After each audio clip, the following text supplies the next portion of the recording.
Canada में सिख अलगाववादी हरदीप सिंह निज्जर की हत्या को लेकर जारी विवाद के बीच कनाडा ने भारत में मौजूद अपने 41 राजनयिकों को वापस बुला लिया है। कनाडा की विदेश मंत्री मेलानी जोली ने कहा है कि भारत ने राजनयिकों को शुक्रवार तक देश छोड़ने को कहा था।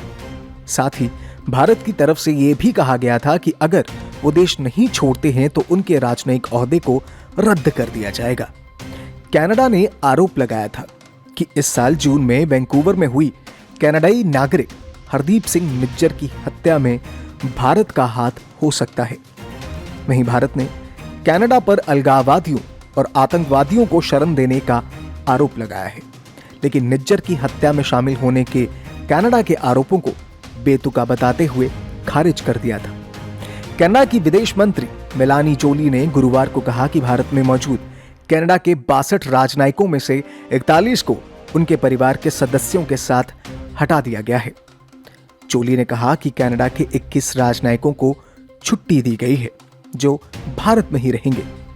जोली ने कहा, कनाडा के 41 राजनयिकों और उनके परिवारों को 42 लोगों को मनमाने तरीके से तय की गई तारीख पर मिली छूट छीने जाने का खतरा है और इससे उनके निजी सुरक्षा में खतरा पड़ सकता है। हमारे राजनयिक और उनके परिवार अब वापस चले गए हैं।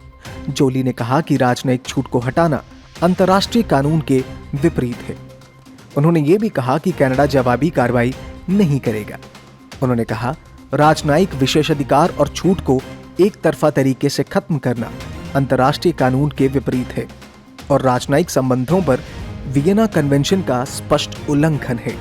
इस तरह की छूट छीनना धमकी देने जैसा है, ये अनुचित है। इस तरह की और भी अपडेट्स जानने के लिए नवभारत को लाइक, शेयर और सब्सक्राइब करें।